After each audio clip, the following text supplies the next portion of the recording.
안녕하세요. 저는 올해로 38살인 여자입니다. 제가 결혼 1년도 안 돼서 이혼하게 된 이야기를 하러 찾아왔네요. 이혼한 게 뭐가 자랑이라서 이런데 이야기까지 쓰냐고 하실 분들도 분명 계실 거라 생각됩니다. 제가 이혼한 지도 벌써 3년이라는 시간이 지났어요. 이제 와서 이야기를 하는 이유는 얼마 전에 마음씨 곱게 먹지 못한 시댁이 어떻게 되었는지 제 두 눈으로 똑똑하게 보고 왔거든요. 뿌린 대로 거둔다더니 욕심부리던 전 시댁이랑 전 남편 꼴을 보니 속이 너무나 후련했네요. 이렇게 그동안은 어디 가서 제 이야기를 한 적 없는데 오늘만큼은 제 이야기를 해볼까 합니다. 제가 33 때 남편을 처음 만났었고 1년을 연애 후에 결혼을 하게 되었습니다. 결혼하는데 나이가 이르다고 할 수 있는 나이는 아니었어요. 요즘 여자들 결혼 정년기가 30대가 보편적이라긴 하지만 제 주변 사람들은 이미 다 결혼을 한 상태였거든요. 제가 결혼을 늦게 하게 된 데에는 다 이유가 있습니다. 제가 어렸을 때부터 집안 형편이 여유로운 편은 아니었거든요. 허리띠를 졸라매서 숨도 못 쉴 만큼 가난하지는 않았어요. 그래도 남들 하듯이 흉내도 내면서 살았고 했는데 아버지 월급 날 때마다 대출이 어쩌니 저쩌니 하면서 부모님이 참 많이 싸우셨습니다. 그런 모습을 보고 자라서 그런가 저한테는 빚이 생기는 게 무슨 큰 죄를 짓는 것 마냥 죄책감이 다 들더라고요. 제가 어느 정도 마음의 위안을 찾을 때까지는 안 쓰고 쥐고만 있더라도 돈을 가지고 있는 게 최선이라고 생각했습니다. 그렇다 보니 취직에 성공 후 사회생활을 시작하면서 제가 정해놓은 액수에 도달할 때까지는 주변에 다른 것도 보지 않고 돈 모으는 데만 집중해서 살았던 것 같아요. 그렇게 있다 보니 가깝게 지내던 직장 동료들부터 제 학창시절 친구들까지 하나씩 결혼을 해서 각자 가정을 꾸리기 시작했어요. 그리고 그 당시에 마지막 남아있던 친구 한 명까지 보내고 나니 그제서야 저도 결혼을 해야겠다 하는 생각을 갖게 되었나 봅니다. 내가 허전해서 나도 어서 빨리 결혼해야겠다 하는 마음을 가진 게 처음에는 제 잘못이겠지요. 그때 미리 알았더라면 좋았겠지만 지난 일인데 어쩔 수 없지 않겠어요. 남편은 당시에 저랑 비슷한 수준의 회사를 다니는 보통의 평범한 직장인이었어요. 나이는 저랑 같은 나이로 동갑내기 커플이었습니다. 다른 걸 다 떠나서 기가 세지는 않아서 남자다운 모습은 적었지만 제 마음을 편하게 해주는 그런 점이 좋았습니다. 1년 정도 비교적 짧은 기간을 연애했지만 이 사람이라면 결혼해도 좋겠다 하는 확신을 주는 사람이었어요. 두 사람 사이에 결혼 이야기가 오고 가기 시작하면서 남편이 모아놓은 돈이 저보다 적다는 사실을 알게 되었습니다. 제가 당시 9년 가까이 회사 생활하면서 모아놓은 돈이 3억이었어요.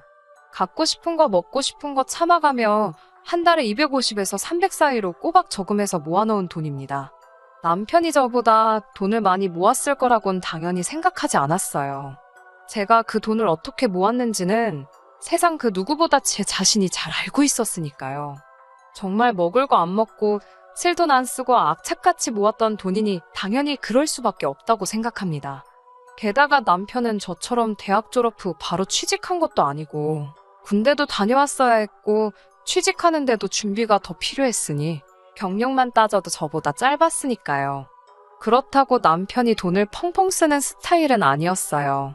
어느 정도 착실한 면도 있고 저축하는 습관이 있는 건 연애하면서도 알고 있었지요. 남편이 저랑 동갑이었지만 저보다 경력은 짧았는데 남자가 5년 일해서 1억을 모아놓았으면 그것도 굉장히 잘 모아놓은 거라 생각했지요. 저도 남편도 둘 다 저축하는 습관이 있으니 아무래도 그게 가장 결혼을 결정하는 데 있어서 큰 부분을 차지했던 것 같았습니다. 남이 돈 빌려다 쓰는 거 무서운 줄 알고 그런 것들이 저랑 잘 맞는다고 생각했지요. 그런데 남편이 하루는 좋은 소식이 있다면서 싱글벙글해 하면서 말을 건넸어요. 남편이 집에, 그러니까 시부모님께 우리 결혼에 대해서 이것저것 이야기해봤다고요. 시부모님은 일단 제가 돈을 많이 모아놓은 것에서 엄청 놀라워 하셨다고 하더라고요. 그리고 그러면서 남편에게 제안을 하나 해오셨다고 해요. 세상이 앞만 변했다지만 남자가 집 해가는 게 맞는 거 아니겠냐면서 집 한 채는 못 해주더라도 제가 가져오는 만큼은 맞춰주고 싶다고 하셨다는 거예요. 결론적으로는 저희 결혼하는데 돈을 보태주시겠다는 이야기였지요. 듣던 중 반가운 좋은 소식이기는 했지만 제 반응은 솔직히 뜨뜻미지근했어요. 그도 그럴 게 남편과 그동안 연애하면서 가족에 대한 이야기를 몇 번 나눈 적이 있었거든요. 일단 저는 말씀드린 대로 저희 집 형편이 제가 돈을 모으는 것과는 다르게 여전히 좋지는 않았습니다. 하지만 시댁 형편도 별반 다를 것 없는 상황으로 알고 있었거든요. 시댁은 사업으로 음식점을 하고 있었어요. 그런데 메뉴도 요즘 사람들 이목을 끌만한 그런 메뉴는 아니었고 장사도 별로 잘 안 되는 걸로 말을 했습니다. 요즘 트렌드에 맞게 인테리어도 바꾸고 메뉴도 추가하고 뺄 건 빼고 해야 한다고 몇 번을 말씀드렸는데 두 분 프라이드 때문에 받아들여지지 않았다대요. 시부모님이 그 식당을 한 자리에서 엄청 오래 하셨다고 해요.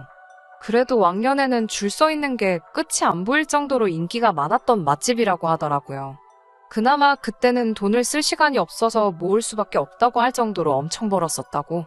그래서 시부모님이 가게와 음식에 대한 자부심이 엄청 강하시다고요.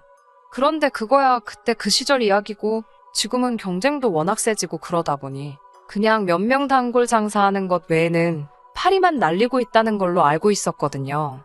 암만 왕년에 잘 나갔던 가게라고 해도 지금 그 정도면 돈이 넉넉한 상황이 아닐 것 같은데 솔직히 큰 믿음이 가지는 않았네요.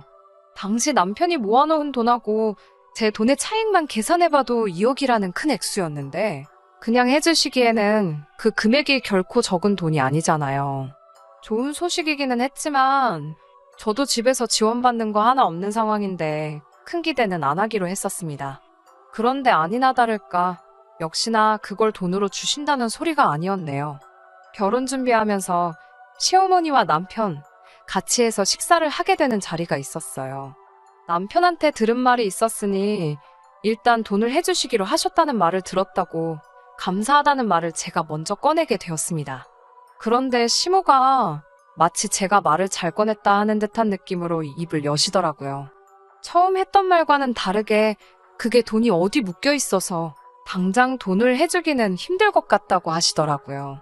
애초에 저는 시댁에 기대를 했던 것도 아니었고 남편이 모아놓은 돈이 저에 비해서 적기는 했지만 돈을 착실하게 모으는 습관 하나만 보기로 했던 터라 그 돈을 안 해주신다 하더라도 그 결정이 달라지거나 하는 정도는 아니었습니다.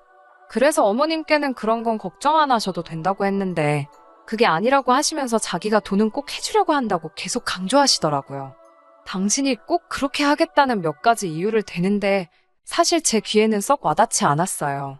여자가 돈을 더 해와서 아들 장가를 보내면 아들이 괜히 기죽어서 여자한테 휘둘려 살게 될 텐데 그 꼴은 보고 싶지 않으시다고요. 조금 거슬리긴 했지만 말씀 중이시니 딱히 말을 끊지 않았어요. 어머님이 돈이 묶여있는 와중에 어떻게든 방법을 찾아보다가 생각이 났는데 하시면서 어차피 저희가 결혼하면 살 집이 있어야 하지 않겠냐면서 지금 살고 계시는 집에 저희가 들어가서 살라고 하시는 겁니다. 이게 합가 이야기였으면 그 자리에서 대본에 거절을 했을 거예요.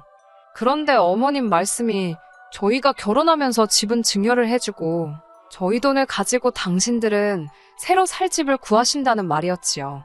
어차피 이제 둘만 사는데 큰 집이 뭐가 필요하겠냐며? 적당히 가게 출퇴근하기 좋은 곳으로 해서 전세든 뭐든 해서 살면 되시겠다고요. 사실 그렇게까지 해주실 거라고는 기대도 안 했어요. 안 그래도 저와 남편이 모아놓은 돈만 가지고는 서울에 집을 구하려면 대출은 필수적인 상황이었는데 말씀드린 대로 저는 그게 얼마나 소액일지라도 빚지고 사는 건 정말 견딜 수가 없었거든요. 그런데 그렇게까지 해주신다니 제 입장에선 거절할 이유도 없었지요. 그렇게 집 문제가 해결되니 결혼식 준비가 일사천리로 진행이 되었습니다. 그런데 결혼식이 코앞까지 다가왔는데도 어머님 아버님이 이사를 갔다 집이 비었다 하는 소식이 들려오지 않았어요. 오래 지내신 집이다 보니 세월의 흔적도 있고 해서 저는 저희가 입주하기 전에 필요한 데가 있으면 싹 다 고쳐놓으면 좋겠다는 생각을 했거든요. 그런데 결혼식 날짜는 코앞으로 다가오고 있는데 아직도 집을 안 구해나가셨다니 답답해서 결국 하는 수 없이 제가 직접 진행 상황이 어떻게 되느냐고 물어볼 수밖에 없었습니다. 그런데 어머님은 그걸 제 탓을 하더라고요. 너가 돈을 아직 안 줬는데 어떻게 집을 구하겠냐고 하는 겁니다. 어머님한테 어차피 그 돈을 쥐고 있는 사람이 저인데 그게 제 통장에서 어머님 통장으로 넘어가는 게 뭐가 중요하냐고 했어요. 일단 집을 먼저 구하시라고. 그러면 잔금 치러야 할 때 제가 같이 있으면 되는 거 아니냐 했습니다. 제가 조금 그런 면도 있긴 하지만 돈에 있어서만큼은 가족도 믿으면 안 되는 거라 배웠어요. 부모 돈, 형제 돈, 자식 돈 싹 털어먹는다는 뉴스 기사가 종종 보이는 요즘 세상인데 피 한 방울 안 섞이고 사실상 몇 번 겪어보지도 못한 시어머니한테 제가 평생을 모아온 돈을 입금할 수는 없는 노릇이잖아요. 집이 확실하게 남편한테 증여가 돼서 명의를 저희 명의로 돌려놓기 전까지는 저도 그 돈을 아무리 상황이 그렇다 할지라도 드릴 용의는 없었습니다. 어머님은 그 말을 듣더니 나는 너네를 위해서 살던 집도 넘겨주는데 너무 가족 간의 믿음이 부족한 거 아니냐고 하셨지만 저는 돈에 있어서만큼은 단호했어요. 게다가 어머님이 저희한테 물려주실 아파트가 당시 시세가 딱 5억이었어요. 금매로 나오면 4억 중후반 매물도 있었고요. 따지고 본다면 집을 고치는 비용에 가정가구도 새로 다 장만을 해야 하니 엄밀히 말하면 여전히 제가 훨씬 더 많은 돈을 해가는 거나 마찬가지였지요. 그렇게 설명을 드리니 어머님이 알겠다고는 대답하셨는데 그때 약간 느낌이 쎄한 게 있었습니다. 아니나 다를까 결혼식에 임박해왔는데도 어머님 아버님은 여전히 그 집에서 지내고 계셨지요. 결혼식 직전에 같은 미용실로 예약을 했거든요. 머리하고 화장하면서 한바탕 싸울까 했는데 친정부모님도 자리에 계셨어서 그냥 참았어요. 시부모님이 여태까지 집을 안 구하신 이유가 따로 있는 게 아니고 그때 저랑 이야기한 뒤로 여기저기 찾아다녀 봤는데 마음에 드는 집이 마땅치 않아서 아직 결정을 내리지 못했다고 하시더라고요. 결혼식 후에 빠른 시일 내로 결정해서 정해준다고 했는데 그 말을 믿은 제가 바보였어요. 저희가 살기로 했다고 해서 시부모님을 내쫓아버릴 수도 없던 상황이었고 빠른 시일 내로 구하신다 하셨으니 저는 그 시기가 아무리 늦어봐야 두어 달 정도라고 생각했습니다. 장사가 바빠서 그랬다, 어쨌다 저쨌다 하면서 대답도 회피하고 그러다 보니 순식간에 6개월이라는 시간이 지나가 버리더군요. 그 6개월이라는 시간마저 지금 생각해보면 그걸 참고 아무 말도 안 하고 있던 제가 다 보살이라는 생각이 드네요. 사람이 익숙해지는 게 무섭다는 게 무슨 말인지 이해를 하겠더라고요. 솔직히 처음에는 약속을 어긴 시부모님이 원망스러웠는데 시부모님이 음식 장사를 하시다 보니 집에 들어오시면 밤 10시는 넘어야 들어오시거든요. 제가 늦어도 12시에는 잠에 드니까 하루에 고작 2시간 정도만 마주치는 상황이었어요. 아침에는 아침대로 두 분이 피곤하시다고 늦게까지 주무셨고요. 거기에 어머님이 약속 안 지킨 게 찔렸었는지 아니면 원체 부지런하셨던 건지 모르지만 집안일을 낮 동안에 싹 다 끝내놓고 가셨어요. 그러니 제가 할 일도 따로 없었고요. 그렇다고 해서 제가 손 놓고 아무것도 안 한 건 아닙니다. 적어도 저랑 남편 빨래는 제가 직접 했고 저희가 쓰는 공간들 청소도 제가 알아서 했어요. 그렇다 보니 이렇게 지내는 게 차차 익숙해지기 시작하고 못할 것도 없겠다 하는 생각이 들더라고요. 그런데 딱 그런 위험한 생각이 들 때쯤 어머님이 그걸 알아서 손수 깨부숴 주시더라고요. 그건 지금 생각해봐도 참 감사하네요. 어머님 가게가 쉬는 날 다 같이 모여 저녁 식사를 하는데 난데없이 신세 한탄을 하시는 겁니다. 어느 집에 아직도 시부모님하고 신혼 때부터 합가에 사는 집이 있는지는 모르겠지만 어머님이 하는 말이 자기 아는 누구네 집은 며느리가 시부모 모시고 살면서 집안일은 커녕 손에 물도 못 대게 해서 씻지도 못한다더라. 뭐 이런 이야기를 하시는 거예요. 저 들으라고 하는 말씀이셨던 거죠. 약속을 어긴 것까지는 참겠는데 시키지도 않았는데 당신이 스스로 눈치를 봐놓고서는 저 때문에 힘들다 하는 게 어이가 없었던 거죠. 그래서 저도 그냥 밥 먹으면서 대수롭지 않게 받아쳤어요. 그 집 며느리는 출근을 안 하거나 그 집에서 뭐 크게 받을 게 있는가 보죠. 이러면서 일부러 더 심하게 이야기했습니다. 그랬더니 어머님이 그 말을 듣고 기분이 나쁘다고 하면서 저한테 뭐라 하기 시작하는 겁니다. 애초에 약속 지켜주려고 했는데 돈 앞에서 가족도 안 믿는 못된 며느리 때문에 이러고 있는 거 아니겠냐고요.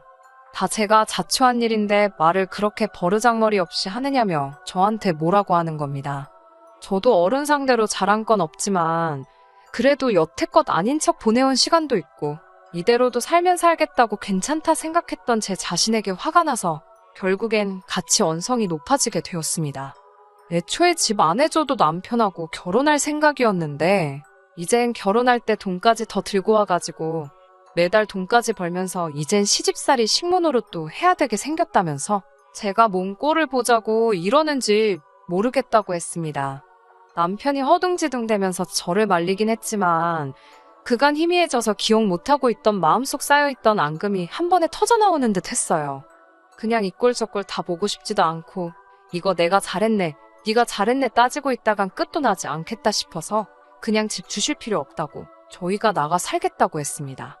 어머님 입장에선 저희가 같이 사나 나가서 사나 달라질 게 없는데 제가 나가겠다고 나오니까 갑자기 꼬리를 내리시더라고요. 그때 왠지 기분이 쎄하더라고요. 방금까지 원성을 높이시던 분이 제가 나가겠다고 드니 아닌 척 하는 게 말이지요. 그래서 저는 더 제 주장을 굽히지 않고 당장 저희가 집을 구해서 나갈 테니 그렇게 알라 하셨지요. 제가 강하게 나오니 어머님이 숨기고 있던 사실을 말해주더군요. 가게 광고를 하고 싶어서 남편이 모아놓은 돈을 썼다고요. 그건 또 무슨 소린가 싶었어요.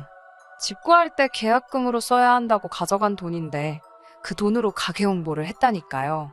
게다가 무슨 연예인을 섭외해서 CF를 찍은 것도 아닌데 무슨 홍보 비용으로 1억이란 큰 돈을 쓰냐고 따졌지요.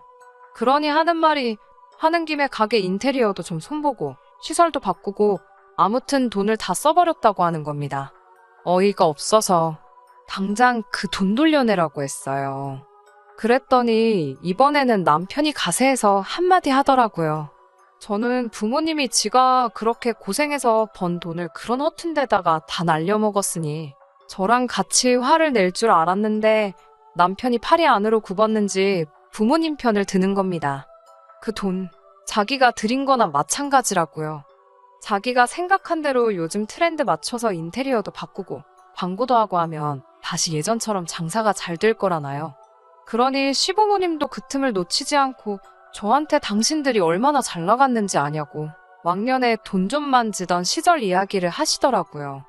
줄이 끝이 안 보일 정도로 서서 기다려 먹던 식당이라고 하면서 그때 매출이 몇 천만 원씩 나왔는데 가게가 그때처럼만 되면 그 1억 원 반년 더 안 걸려서 만들어줄 수 있답니다.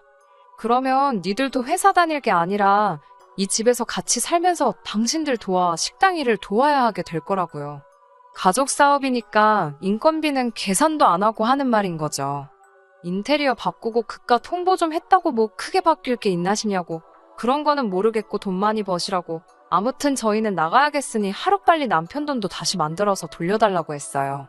그랬더니 어머님이 그러지 말고 그러면 그냥 이 집에서 같이 살고 이참에 제 돈까지도 가게에 투자를 해보자는 겁니다. 그때 진짜 얼마를 버셨는지 모르겠지만 제 돈까지 같이 투자해서 들어가면 이 집도 물려주고 자기들 은퇴할 때 가게도 물려주겠다고 하시더라고요. 애초에 돈을 얼마를 벌던 간에 저는 음식집을 운영하고 싶은 생각도 없고 매출 뻔하고 어떻게 될지 눈에 보이는데 제 돈을 그런 데다가 투자하고 싶은 마음도 없었어요. 그래서 싫다고 다시 한번 거절하고 6개월이면 갚을 수 있는 돈이면 대출이라도 받아서 돌려달라고 했어요. 아들한테 갚지 말고 다른 데다 갚으시라고요. 사실 당장 그 돈을 마련하기 힘든 거 알고 있었고 감정이 격해서 제가 억지를 부리는 부분도 있었어요. 남편이 한순간만이라도 제 편에 서서 한마디만 했더라면 제가 이혼까지는 하지 않았을 수도 있습니다. 그런데 남편은 제 편을 들어주기는커녕 저를 설득하려 들더라고요.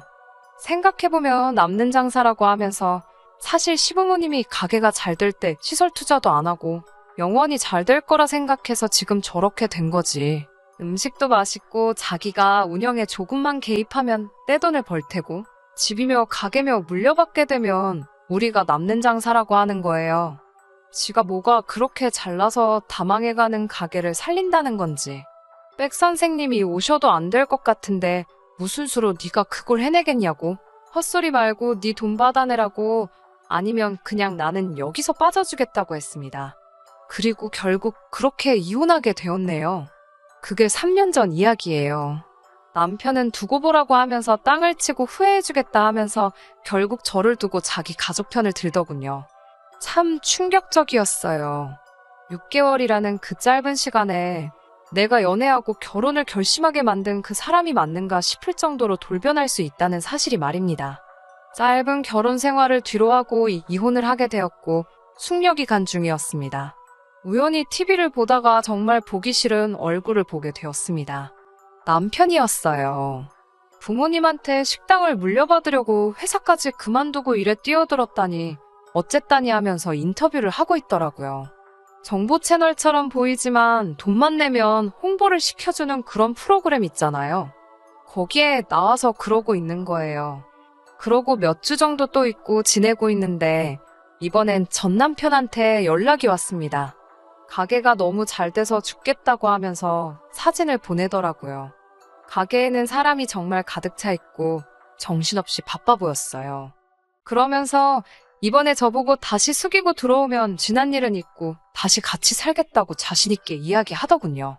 제가 그 식당이 다시 재기할 수 있을까에 잘못된 판단을 했을지언정 이혼했다는 거에 대해서는 참 잘했다는 확신이 있었기 때문에 일 없으니까 앞으로 연락도 하지 말고 지내자고 했습니다. 그 뒤로 현재까지 왔네요. 정말 일부러 신경 끄고 지낸 게 아니라 제 경력 쌓으면서 지내다 보니 그딴 집구석에 신경 쓸 시간도 없었어요. 작년부터 해서 저도 다시 결혼을 전제로 새로운 만남을 시작했고요.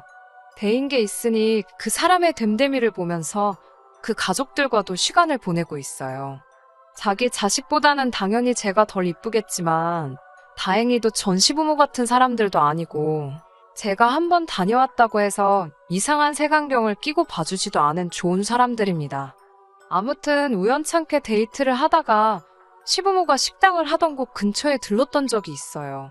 어차피 다 끝난 일 아니겠냐고 재밌겠다고 한번 얼마나 맛있는 걸 팔길래 저 같은 사람을 놓쳤는지 그 사람들 얼굴 좀 보고 싶다며 제 남자친구가 시부모가 하던 그 식당에 손님으로 가보자고 하는 거예요. 저도 다른 건 몰라도 재미는 있겠다 싶었고 이 사람 앞에서 저도 과거에 연연하는 거 아무것도 없다는 모습도 보여줄 겸 해서 다녀와 봤는데 가게가 아예 망해서 없어졌더라고요. 옆가게 사장님한테 여기 TV에도 나오고 줄 서서 먹던 데 아니냐고 어떻게 된 거냐고 물어봤지요.